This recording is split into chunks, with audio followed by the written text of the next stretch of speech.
Dr. Marcos Eberlin, ele é o fundador do Laboratório de Espectrometria de Massas da Unicamp. Agora, recentemente, fundador do Laboratório de Espectrometria de Massas da Mackenzie. Ele é o presidente da Sociedade do Design Inteligente do Brasil e também da Associação de Espectrometria de Massas do Brasil, entre tantas outras coisas que ele fez e faz. Para nós realmente é um privilégio muito grande estarmos recebendo o Dr. Marcos Eberlin nesse dia. O colégio está focado em aproveitar ao máximo o seu conhecimento e a sua experiência. Após a palestra à tarde, nós vamos ter um podcast com ele, ao vivo, que ficará gravado nas redes sociais, para vocês que estão em atividade poder assistir depois, envolvendo vários assuntos, entre eles universidades públicas, federais, cotas e uma série de outros assuntos que vão ser tratados também dentro do assunto do design inteligente. Então, realmente, para nós é um privilégio muito grande. Vou solicitar a todos que se coloquem em pé. Nós vamos ter uma oração e, em seguida, vamos entregar a palavra ao Dr. Marcos.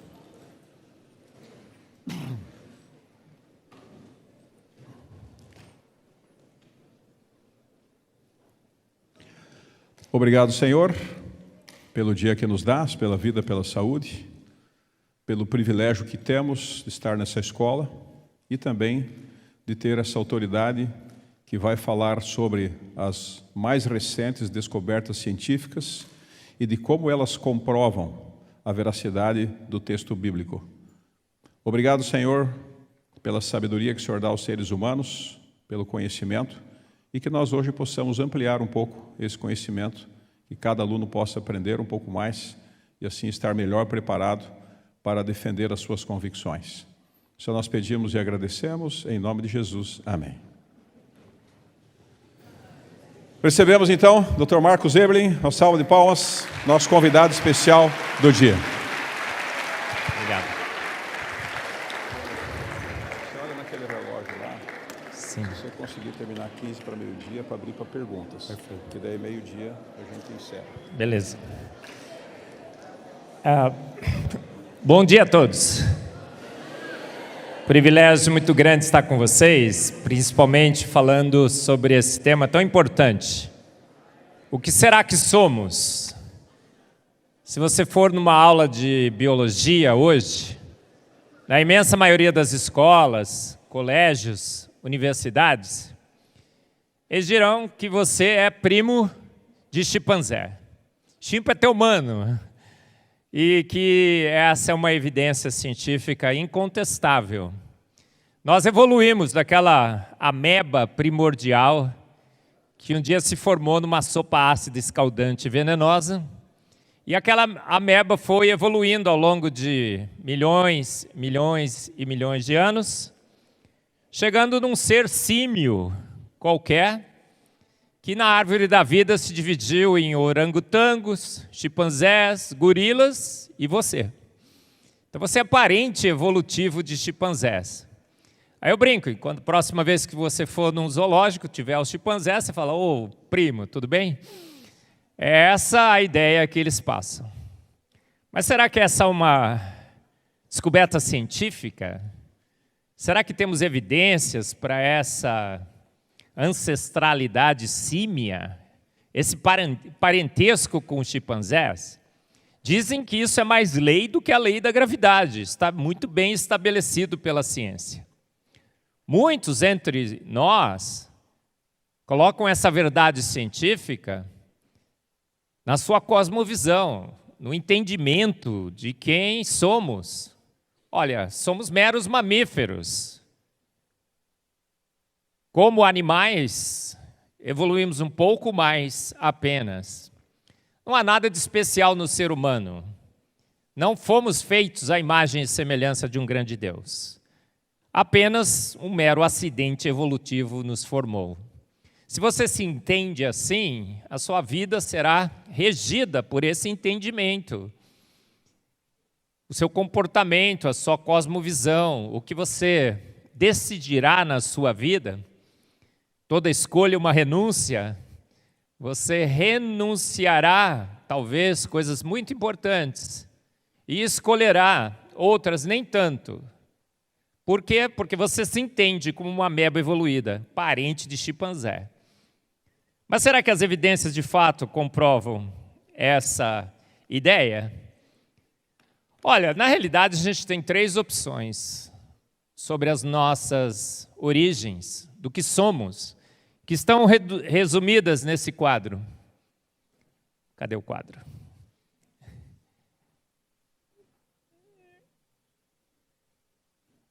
Aí, isso, apareceu. Olha só, nós temos 3 opções.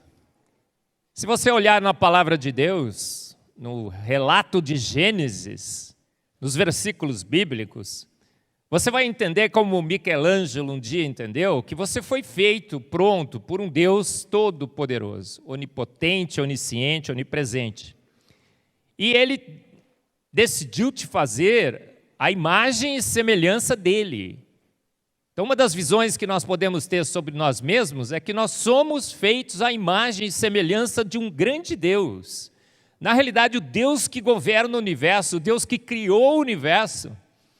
Se você entregou a sua vida a Cristo, você de fato é co-herdeiro de Cristo. Você é filho de Deus. Deus é teu Pai, Ele te fez a tua imagem e semelhança. Você tem a mente de Deus, você tem as capacitações de Deus que Ele te deu quando te fez a sua imagem e semelhança. Um dia a Trindade se reuniu e disse: façamos o João, façamos o Pedro, a Maria, a Antônia, façamos você, façamos eu. Essa é uma das possibilidades, correto? Mas se você vai numa universidade, numa faculdade, você pergunta para os professores de biologia, na sua imensa maioria, hoje eles dirão: não, você é um mero acidente cósmico. Na realidade, parente de chimpanzé. Na realidade, não há nada importante. É o princípio da mediocridade. Como nós, existem milhões e milhões e milhões de outras civilizações no universo. Carl Sagan um dia disse isso, que foram feitas, criadas por processos naturais não guiados. Então há uma segunda opção. Talvez você seja, de fato, filhote de chimpanzé. Mas há uma terceira opção ainda, vai aparecer ali no quadro, você vai observar que alguns, achando que essa percepção evolutiva de Darwin era mais lei do que a lei da gravidade, fizeram o quê? Colocaram Deus para guiar a evolução.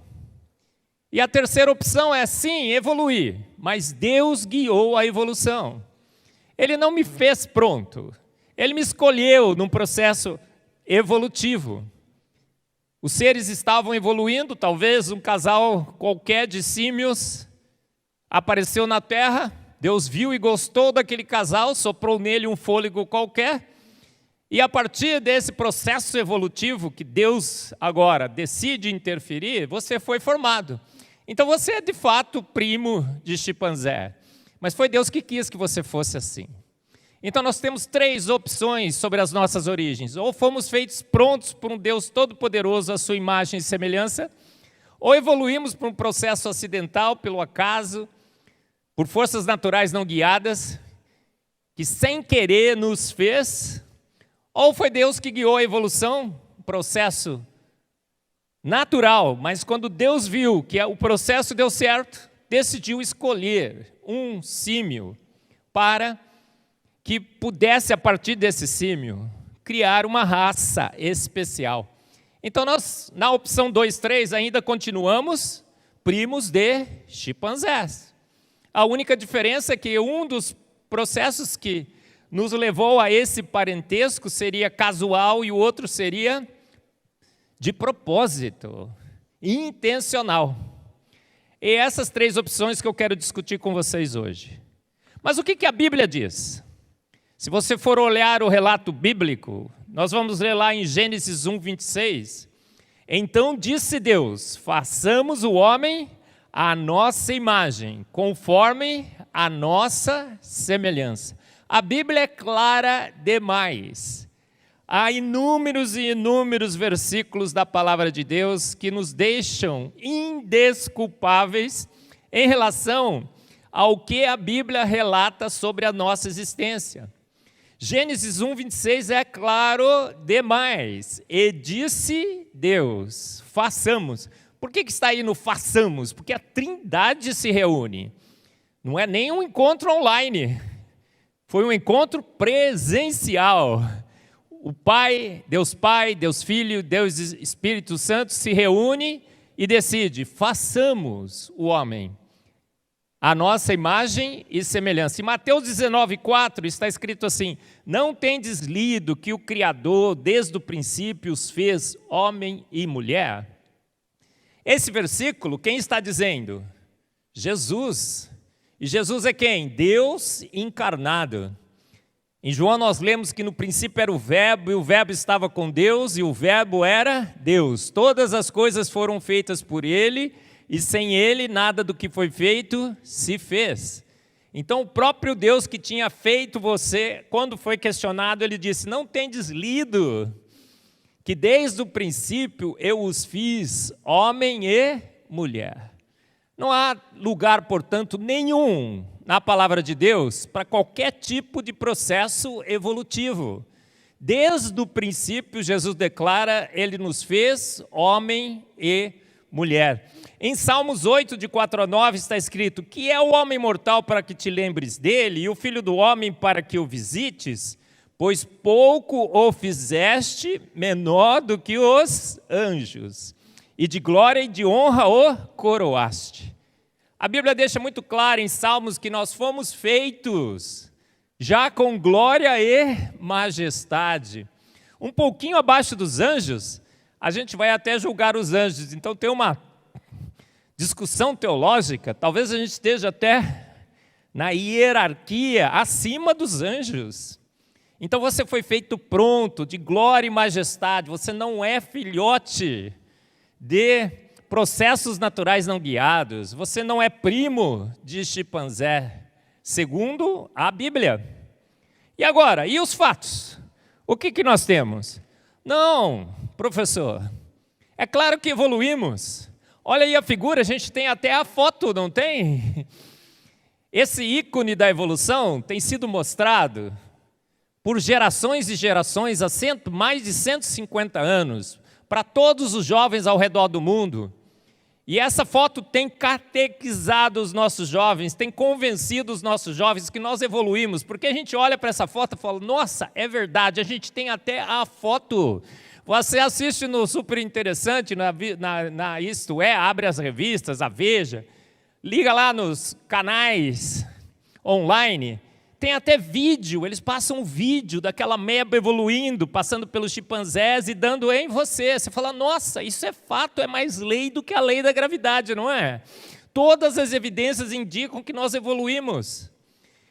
É tão forte essa evidência que colocaram, inclusive, como já disse para vocês, na opção número 3, Deus para guiar o processo evolutivo.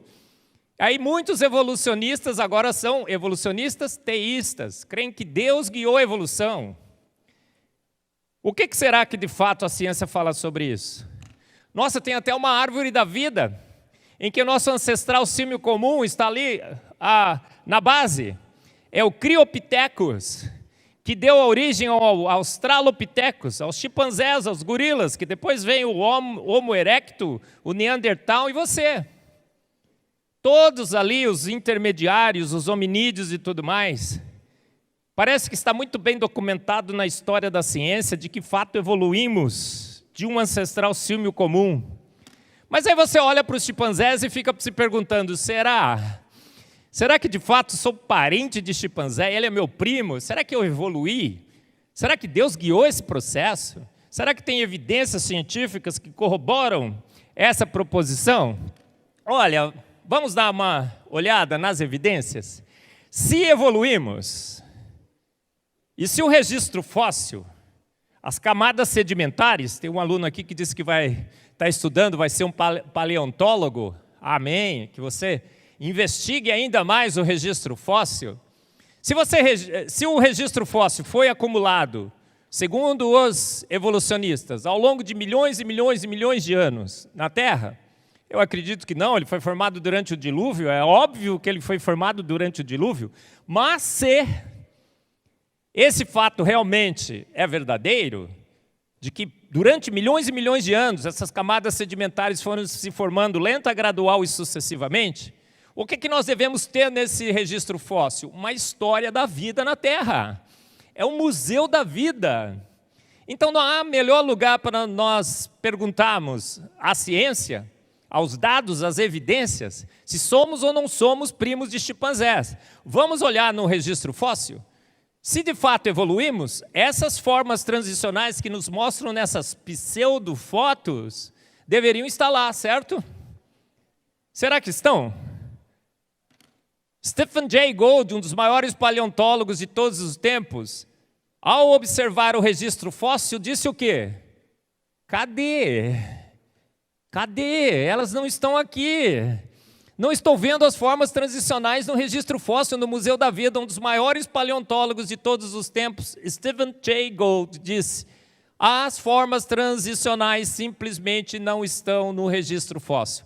Essa é uma das caricaturas do meu livro, O Duelo Científico do Século. Tem uma discussão ali do lado, mostrando claramente que as formas transicionais, segundo Stephen Jay Gould, ele não era criacionista, ele não era do design inteligente, ele era evolucionista, mas com honestidade, olhando o registro fóssil, ele falou: as formas transicionais não estão lá. Aquela evolução lenta, gradual e sucessiva, desde que aquele ancestral símio comum se dividiu em orangotango, chimpanzés, gorilas e humanos, não aparecem no registro fóssil, no Museu da Vida. O museu que deveria ter registrado nas suas camadas sedimentares as formas transicionais simplesmente não mostra essas formas transicionais. O próprio Charles Darwin, quando criou a sua teoria, a teoria da evolução, ao olhar para o registro fóssil da época, o que ele disse? A quantidade de espécies intermediárias deveria ser enorme. O registro fóssil deveria estar repleto dessas formas transicionais.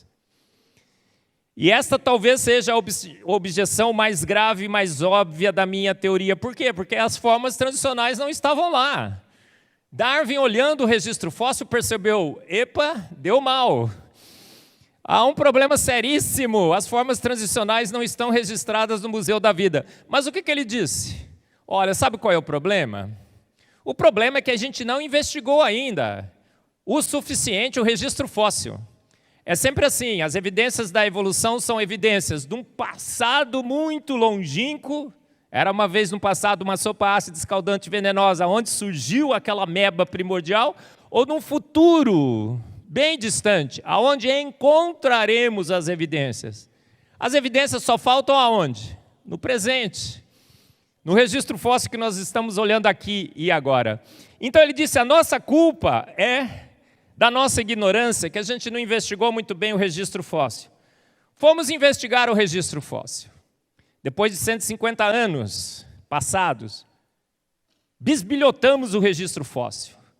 Intensamente, profundamente, extensamente ao redor do mundo. Fomos no registro fóssil e cavocamos, conseguimos um monte de fósseis de tudo quanto é espécie. E depois de todo esse trabalho, Stephen Jay Gould faz essa declaração emblemática: a extrema raridade de formas transicionais. Sabe o que ele quis dizer com extrema raridade? A inexistência de formas transicionais no registro fóssil persiste como um negócio secreto da paleontologia. Traduzindo, o que ele quis dizer é o seguinte: aquele problema que Darwin percebeu, que as formas transicionais não estavam no registro fóssil, ainda continuam. E o problema melhorou? Não, piorou, e piorou muito. As árvores genealógicas que adornam nossos livros-textos, você vai abrir um livro-texto de biologia, você vê lá todas as formas transicionais. O que o Stephen Jay Gould está dizendo? É adorno, é desenho, é pintura. De fato, no registro fóssil, elas lá não estão. Tem dados somente nas extremidades e nódulos de seus galhos, o resto é inferência. Sabe o que é extremidade e nódulos?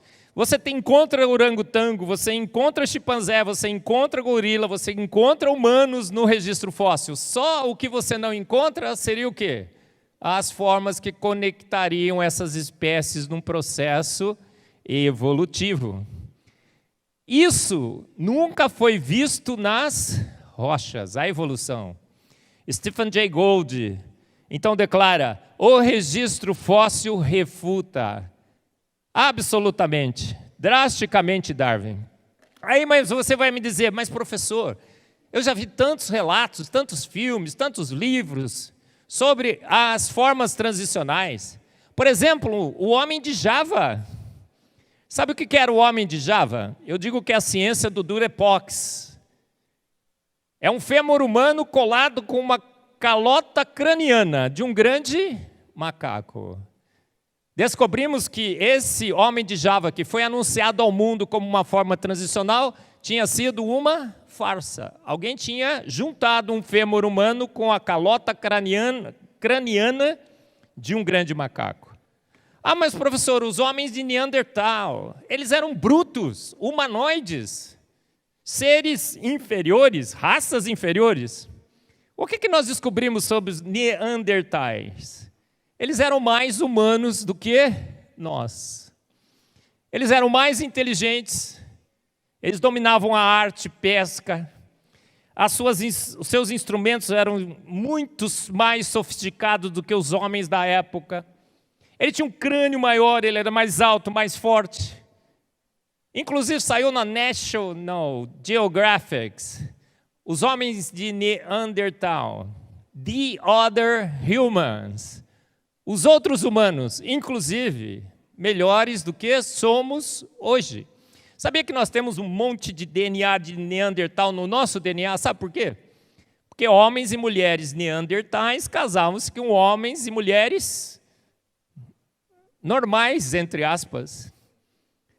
Por quê? Porque eram todos homens e mulheres, humanos, como nós somos. Caiu então essa história de que eles seriam seres brutos, seriam menos aptos, menos capazes. Eu brinco, olha, está entrando um homem de Neandertal nesse teatro aqui, vocês estão vendo ali, ó. Ele está entrando, já está andando, está quase chegando aqui, vocês viram? Não viram? É falta de fé. Um pouquinho mais de fé vocês vão observar. Agora, o que aconteceria se ele entrasse aqui? Você fala, nossa, que cara altão, bonitão, fortão, cabeçudo, parece que ele é inteligente, cara de inteligente. Então esquece essa história de que homens e mulheres neandertais seriam seres brutos. Já descobrimos, isso é ciência, que não. A Lucy, olha, tem documentários ao redor do mundo sobre um grande achado de uma forma transicional. Mas eu quero que você assista também vários documentários criacionistas, design inteligente. Tem um site, tem um canal no YouTube super sensacional, que é Genesis Apologetics. Eles têm uma série sobre esses pseudos formas transicionais, que ela fala da Lucy. Os ossos que foram encontrados são esses mostrados aí. Todos os ossos que de fato foram encontrados eram ossos de chimpanzés. As inferências que foram feitas de que teriam outros ossos ali são meras inferências. Tem sido considerado um elo perdido há anos. Apenas um chimpanzé pigmeu, que andava um pouco, talvez mais ereto, do que alguns outros primatas. Mas ainda andava encurvado, porque chimpanzé foi feito para andar e se pendurar nas árvores, não para andar ereto.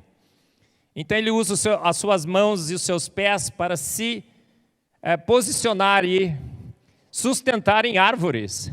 O mais recente é o Homo naledi. Outro dia anunciaram ao mundo a descoberta de mais uma forma transicional. Esse hominídeo foi chamado de Homo naledi. O paleontólogo que achou segurou o crânio e deu um beijo. Olha só, agora sim descobrimos uma forma transicional. Foi feita uma grande propaganda ao redor do mundo. Saiu na National Geographic. Almost human, mas não humano. Por que fizeram tanto alarde, tanta festa? Eu brinco, olha, suponha que você é filho do Elon Musk. e você está passeando na Avenida Paulista, em São Paulo, aquele trânsito infernal, na Marginal Pinheiros. E de repente você vê uma nota de R$2 passando, o vento carregando, e essa nota se perde no meio dos carros. O que é que você faz? Você é filho do Elon Musk. Você não dá a menor bola, certo? Não quero nem saber dessa nota de R$2. Agora suponha que você está quebrado. Seu pai faliu, você não tem mais dinheiro nenhum. Você depende única e exclusivamente de Deus. Olha só que coisa boa, às vezes é bom. E aí você está andando na Paulista, 3 dias que você não come nada, você vê a nota na Marginal, você vê aquela nota de R$2 voando no meio dos carros, o que você faz? Você sai correndo atrás, até pegá-la. Esse homo naledi, eu brinco que é a nota de R$2 dos paleontólogos evolucionistas, quebrados, sem evidência nenhuma, correndo atrás de qualquer vento de evidência. E eles lançaram ao mundo, olha, encontramos essa forma transicional. Fizeram até a foto do bicho. Construíram, olha, ele deve ter sido assim, a aparência dele. Olha, apenas ossos. E com ossos eles reconstroem, com um vigor artístico sensacional, a foto do bicho. Mas foram fazer a datação depois do Homo naledi. Sabe o que descobriram? O máximo dos máximos, ele só poderia ter 250 mil anos. 250 mil anos não dá para ser uma forma transicional, porque dizem que esse processo demorou 10 milhões de anos. Ele era jovem demais para ser uma forma transicional. Anunciaram ao mundo? Não, o Homo naledi já caiu. Eu brinco, isso daí só não passou do quê? Não é o Homo naledi, é o Homo nalisa. Uma mera obra de arte. Ah, mas professor, eu ouvi falar que a gente é 99% parecido com os chimpanzés em nosso genoma. E há apenas 1% de diferença. Aí você vai falar assim, nossa, mas professor, é muito pouca diferença, 1% só. 1% só de diferente. Gente, eu brinco, isso aí é o efeito Elon Musk agora, né? Que antes era Bill Gates, agora virou Elon Musk. Imagina que o Elon Musk chega aqui e fala, olha, garotada do IASC, eu resolvi fazer uma doação. Para quem mais prestar atenção e responder todas as perguntas no final, eu vou dar um prêmio. De tudo que eu tenho, o prêmio será 1% da minha fortuna. O que você diria? Nossa, que pouquinho, nem vou participar. Gente, é 1% de 3,2 bilhões de pares de bases que formam o nosso genoma. Olha só como é que eles fazem. Eles falam assim, só 1%, só 1%, só 1%. Esquecem de dizer o 1% de quê? É 1% de 3,2 bilhões de pares de bases, que dariam pelo menos 600 mil mutações do bem, que constroem e não destroem. E hoje a gente sabe que todas as mutações são deletérias. Falarei à noite sobre isso. Se você vier aqui, a gente vai discutir as mutações. Mas o pior foi que fomos investigar esse 1%. E o que a gente descobriu? É um mito. A diferença é muitas vezes, muito maior. Esse livro, Mais do que um macaco, More Than a Monkey, o mito da similaridade no nosso genoma, Jeffrey Dawkins discute bastante sobre isso. Se você quiser, tem um trabalho na Science também, que tem a referência aí. Olha só como é um mito. Só para começar, quando você vai ver o tamanho do genoma dos humanos, é 3,097 bilhões de pares de bases. O genoma dos chimpanzés é 3,231 bilhões de pares de bases. Só para começar, o genoma dos chimpanzés é 4,3% maior que o genoma dos humanos. Como é que a gente pode ser só 1% diferente, se já no começo, só no comprimento, já é 4,3% diferente? Tem esse vídeo na internet sensacional, depois vou dar referência para vocês assistirem, que fala de todas as artimanhas que foram utilizadas para construir esse mito do 1%. As comparações que foram feitas não foram feitas para comparar, mas foram feitas para forçar similaridade. O BLAST, que é um programa utilizado para comparar genomas, não é um programa que compara genomas. É um programa que força genomas a serem similares. Fica procurando similaridade e não procurando compará-los. Comparar genoma é muito complicado. Por quê? Porque depende de onde a modificação é feita, o efeito é neutro ou ele pode ser catastrófico. Eu tirei esse exemplo, está em inglês, de um site que é esse que eu citei para vocês, Genesis Apologetics, está em inglês, mas acho que vocês dominam totalmente o inglês, certo? Podem assistir. Olha, tem uma frase, let's eat grandpa. Se você tirar a vírgula, o que acontece? Um efeito catastrófico, let's eat grandpa. E o sentido da frase mudou totalmente. É como uma passagem bíblica. Em verdade te digo, hoje estarás comigo no paraíso. Em verdade te digo, hoje estarás comigo no paraíso. Viu a diferença? Há toda uma discussão teológica em cima dessa vírgula. A mesma coisa acontece no genoma. Se você troca uma posição, pode dar uma diferença enorme. Mas olha, se você tirar o N do grandpa e colocar um M, não faz diferença nenhuma. É uma mutação neutra. Então é muito, muito difícil comparar genomas. E, dependendo de onde a modificação é feita, o efeito é muito grande. Sabe o que fizeram? Aonde as modificações faziam mais efeito, deixaram de fora da comparação. 25% do genoma dos humanos e 18% dos genomas dos chimpanzés foram retirados. A informação genética, 43% da informação genética ficou fora naquele 1%. Sabe o que é isso? Como se chama essa estratégia em ciência? Fraude. O 1% foi criado numa grande fraude. Mas fomos investigar corretamente, hoje as melhores estimativas nos dizem que nós somos 33% diferentes no nosso genoma dos chimpanzés. É muito difícil comparar, mas mais ou menos 33%. Ou seja, somos 1 bilhão de pares de bases diferentes de chimpanzés. Alguém quer contar comigo 1 bilhão? Eu vou contar 1, você conta 2, eu conto 3, você conta 4, a gente até chegar em 1 bilhão. Vamos lá? Vai lá, garoto. 1, 3. Quanto tempo a gente demoraria? Acho que talvez a gente morreria, não chegaria no 1 milhão, né? De fome. Olha só, gente, é um Big Bang evolutivo. Garotada, descansa em paz. O chimpanzé não é teu primo. Não é teu primo. Não há a menor chance.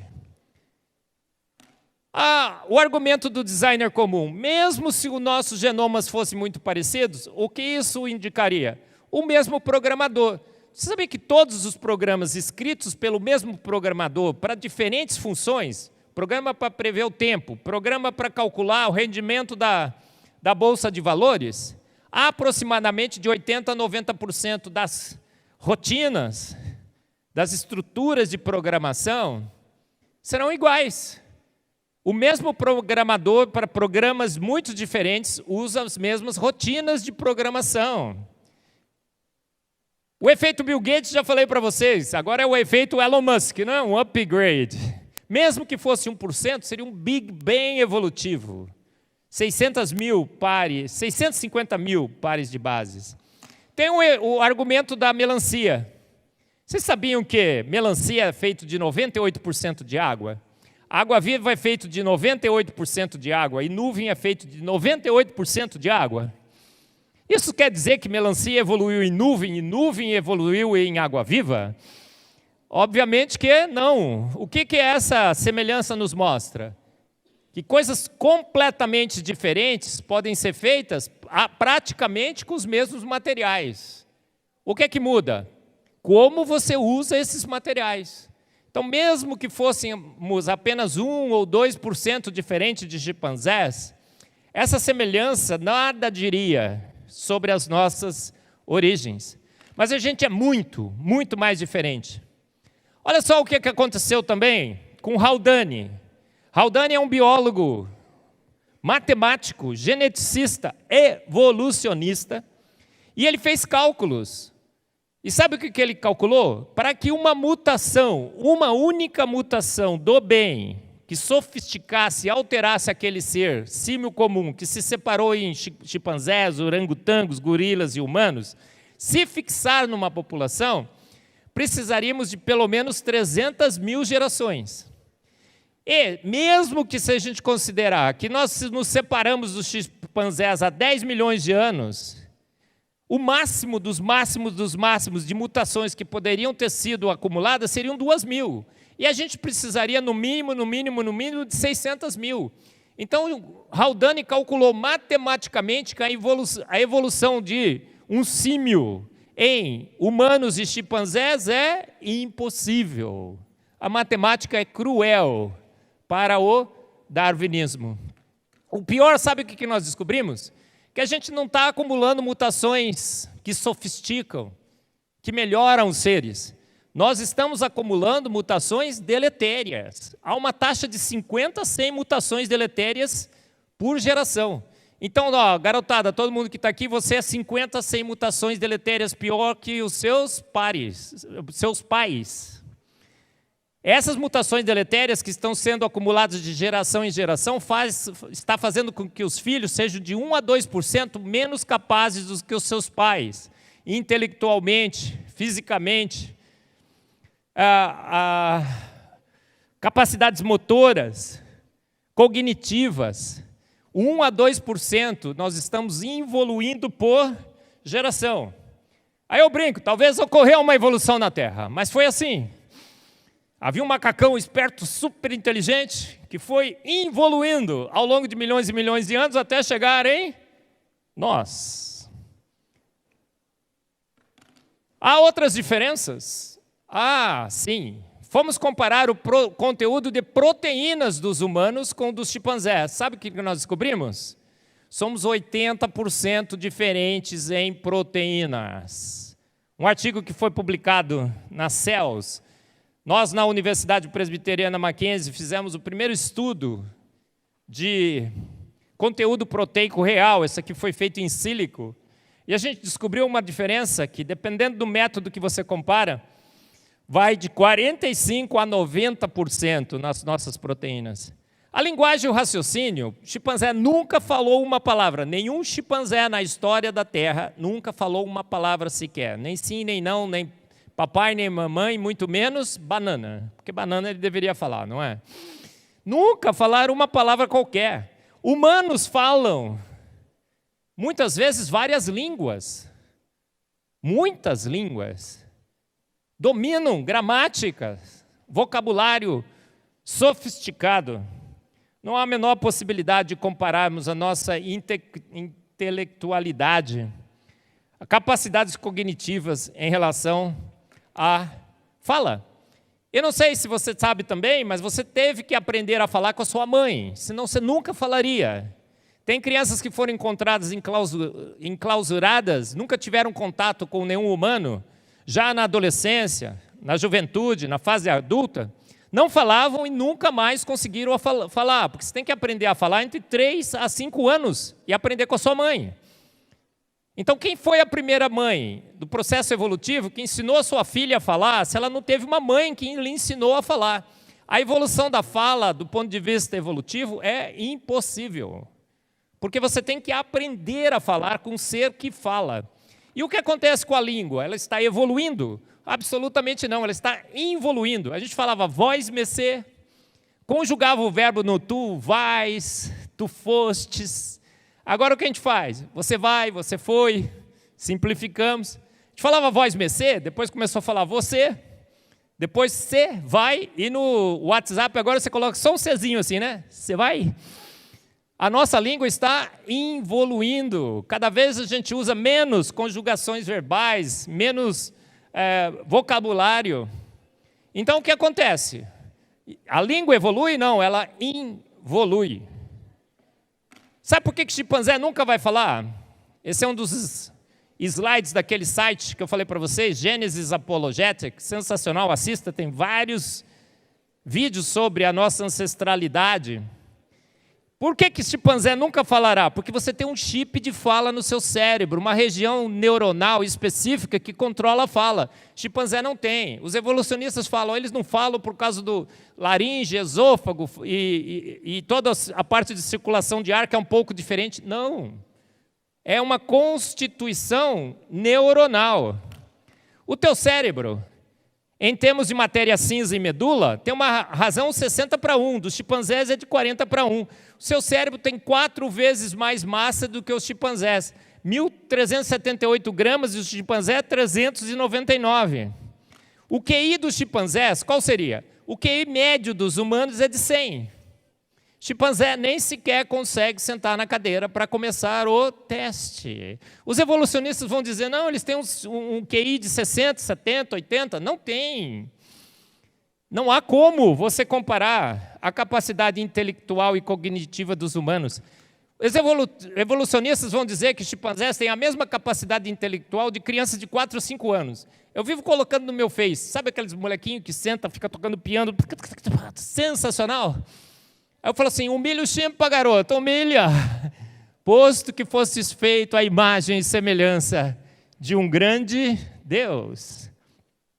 Gente, em termos de spindle cells, que são as células do sentimento, a nossa relação com os chimpanzés é de 46:1. Você tem 83 mil dessas células, os chimpanzés têm 1.800. A capacidade de trabalhar com conceitos abstratos dos humanos é ordens e ordens de grandeza maior do que os chimpanzés. O cromossomo Y dos humanos, comparado com o cromossomo Y dos chimpanzés, é 100% diferente, é 0% de similaridade. Os nossos telômeros têm 23 mil pares de bases protegendo os nossos cromossomos, os deles têm 10 mil, é 67% diferente. Nós temos 23 pares de cromossomos, eles têm 24. E aquela fusão que disse que uma vez aconteceu, não é uma cicatriz, não é uma fusão, ali é uma região funcional. Então, quanto por cento 23 é diferente de 24? 100%. Sabia que nós somos muito mais parecidos com porcos do que chimpanzés? Fizeram agora um transplante de fígado de porco para humano, sabe disso? Bom, nocautearam todo o sistema imunológico, fizeram vários truques. Mas a gente é muito mais parecido com porco do que com chimpanzé. Por quê? Porque somos mamíferos. Programador comum, estamos no mesmo reino animal. Olha só, é tanta o desespero dos evolucionistas, essa é uma ilustração do meu livro, que outro dia sugeriram que se somos tão parecidos com porcos e se somos tão parecidos com chimpanzés, na realidade, nós viemos de um cruzamento de um chimpanzé com uma porca. Meu Deus! Os crânios de Dmanisi. Outro dia encontraram numa cova, em Dmanisi, na Geórgia, um país perto da Rússia, 5 crânios. O crânio número 5...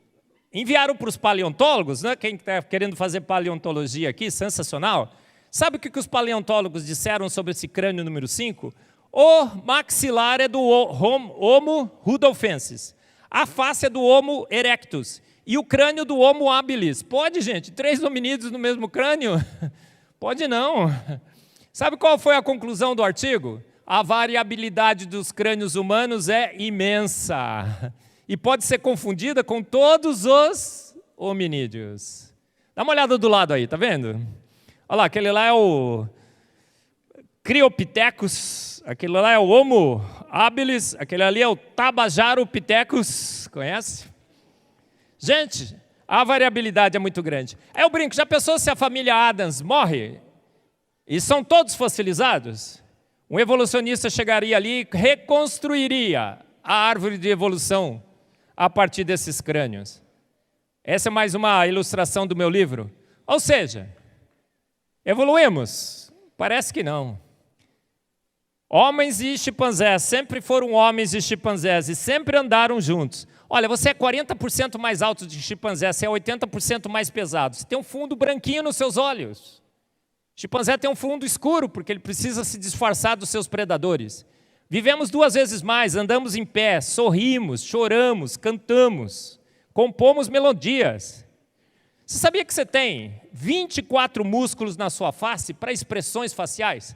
Suponha que você está gostando bastante da minha palestra, é só uma suposição, e faz um rosto bem bonito assim, contente. Suponha que você não está gostando, uma cara bem feia. 10 mil diferentes expressões faciais nós podemos fazer, porque nós temos 24 músculos. Chimpanzé tem 0 de músculo para expansão facial, então eu brinco, eles só tem sempre com aquela cara de bobo. Nenhum desprezo para os chimpanzés, né? Foram feitos também por um grande Deus, mas a gente só está reposicionando.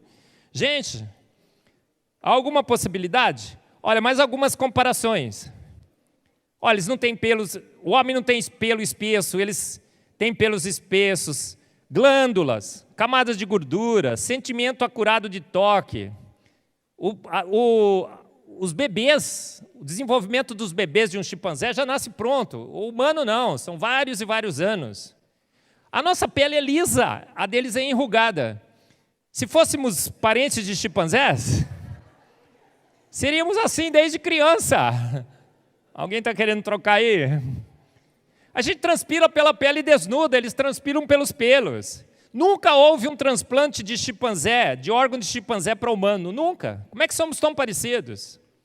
Então qual é a conclusão? Chimpanzé sempre foi chimpanzé, humano sempre foi humano. Se você assistiu o filme do Tarzan, Cheetah sempre foi Cheetah. Tarzan sempre foi Tarzan. E? Cheetah, Tarzan, e quem é outro? Jane sempre foi Jane. Tá bom? Gente, então o que é isso? Você é parente de chimpanzé? Evoluiu? Fake news. Deus guiou a evolução? Fake news. Você foi criado à imagem e semelhança de um grande Deus. E os chimpanzés também, mas não à imagem e semelhança de Deus. Posição estratégia, eu sei. Olha, eu sou presidente da Sociedade Brasileira de Design Inteligente, Felice, www.tdibrasil.com. Fazemos grandes congressos no Brasil, o último foi em São Paulo, a gente vai fazer o outro no ano que vem. Grandes cientistas defendendo o design inteligente. Eu tenho um podcast na Rede 316, a Bíblia e a Ciência, outro podcast na IPP-TV. Então, cientista bom, gente, é cientista ateu? Não, cientista bom é cientista que crê em Deus, como Adalto Lourenço e eu. E vários outros cientistas. Muito obrigado.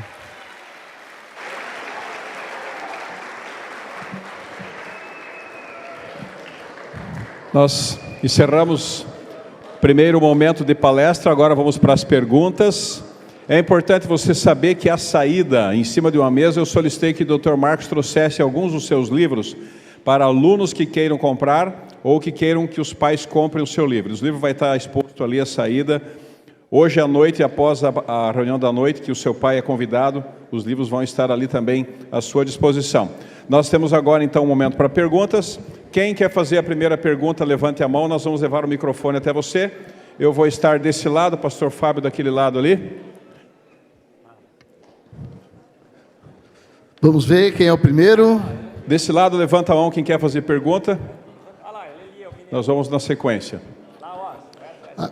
Aqui atrás, vamos ver. Deixa a mão levantada. Isso. Eu estou mais perto aqui, deixa ele fazer a primeira pergunta, pastor. Que faculdade você fez? Dr. Marcos, ouviu? Não, aonde? Aqui, ó. Oi, pode fazer.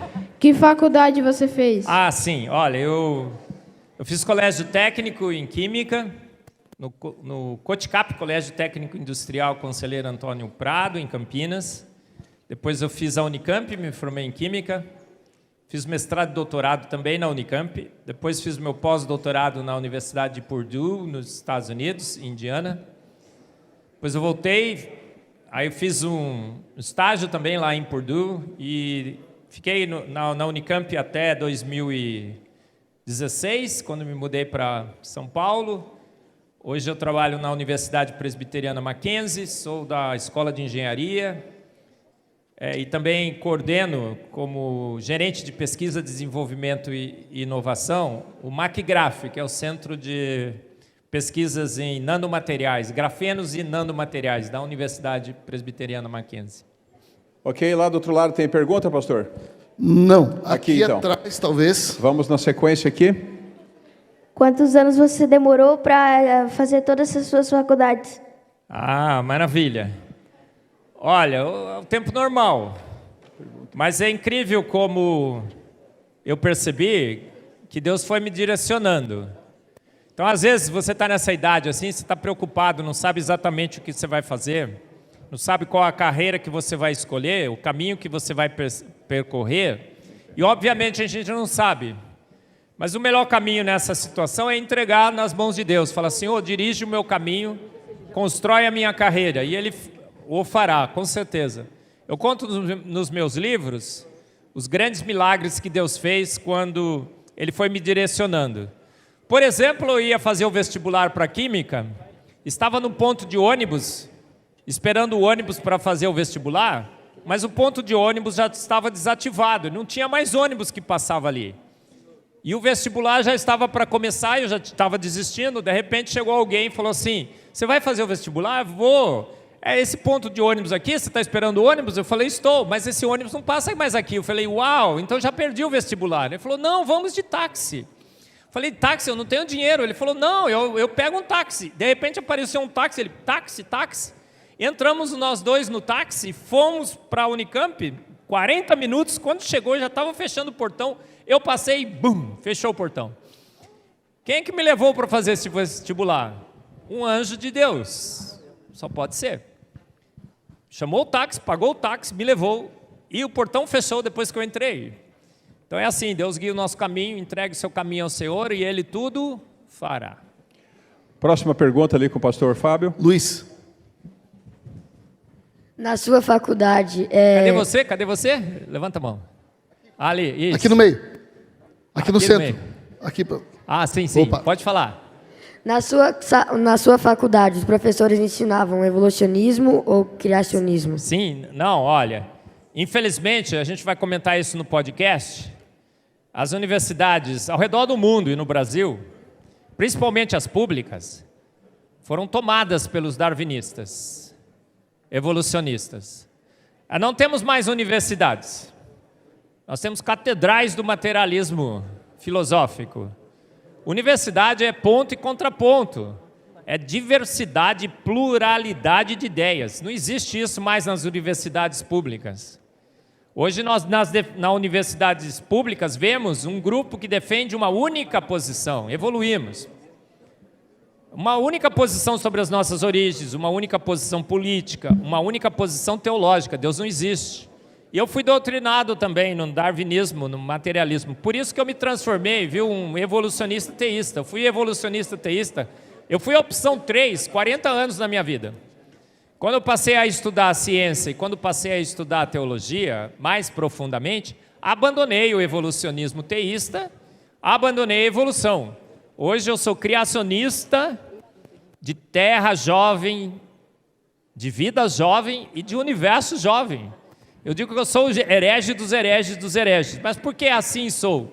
Porque comecei a estudar a Bíblia e comecei a estudar a ciência.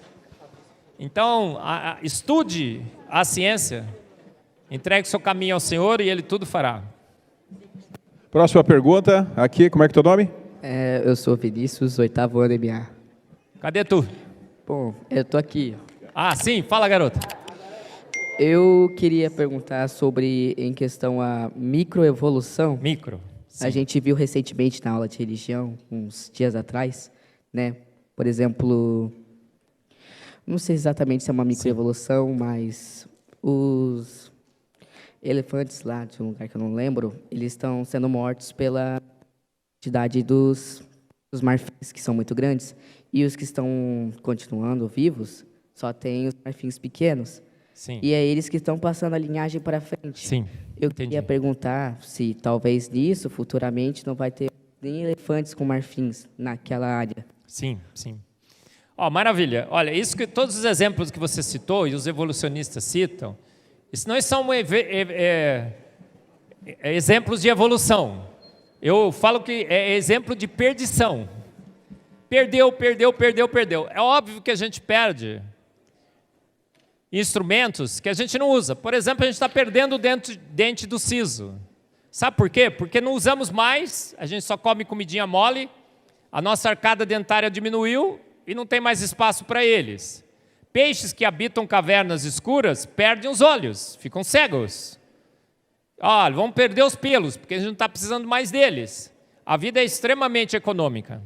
Agora, isso explica alguma evolução? Absolutamente não. A gente tem que explicar a existência do dente do siso para depois conseguir explicar a sua perca. Como perdemos? Sua perda. Olha só, agora, será que isso é microevolução? Não. Olha, eu sei que tem muitos criacionistas que são microevolucionistas. Acham que poucas melhoras podem acontecer. Eu também era um microevolucionista. Fui estudar os processos da microevolução. Sabe o que acontece na microevolução? Não é microevolução, é adaptação. E toda vez que nós adaptamos, nós perdemos capacidade adaptativa. Então, a microevolução não é uma microevolução, é uma microinvolução. Nunca se saca do banco e o saldo aumenta, ou fica o mesmo. Então, depois que Deus terminou a sua obra, Ele viu que era muito bom, e depois do muito bom de Deus não tem como melhorar, gente. Então, todas as adaptações sacam do pool genético e diminuem a capacidade adaptativa. Mendel já mostrou com as leis da hereditariedade, azão, azão, azinho, azinho. Quando você chega no azão, azão, no azinho, azinho, você não consegue mais se diversificar. Então, a adaptação é um processo de microinvolução.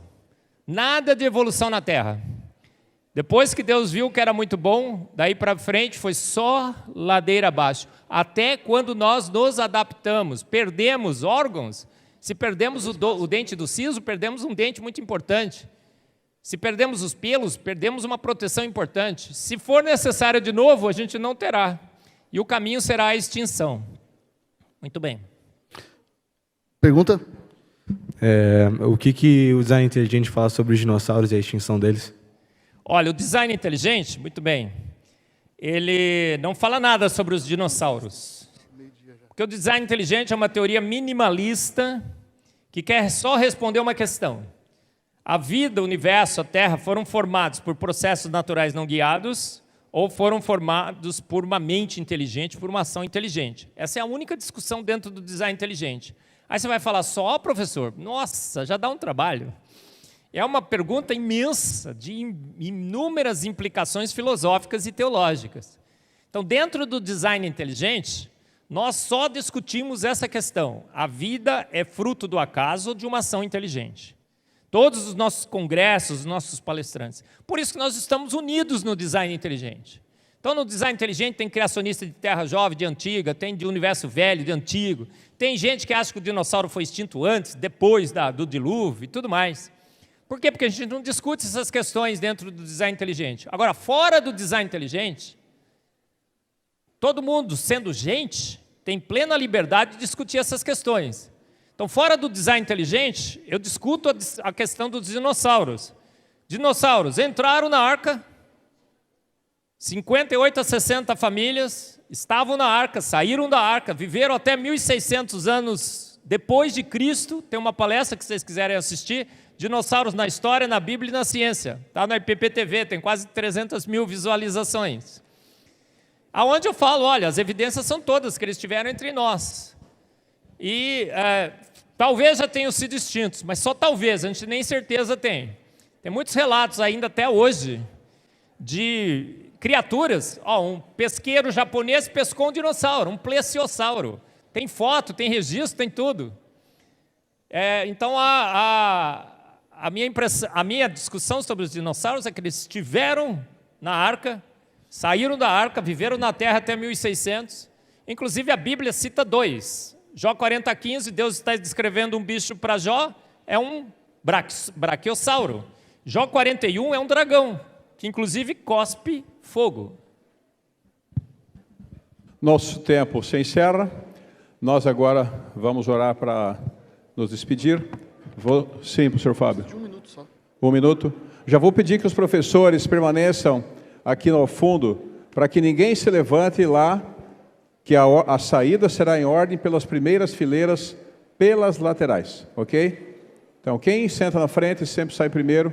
Professores dos dois lados, me acompanhem, para ninguém se levantar e sair fora de sua ordem.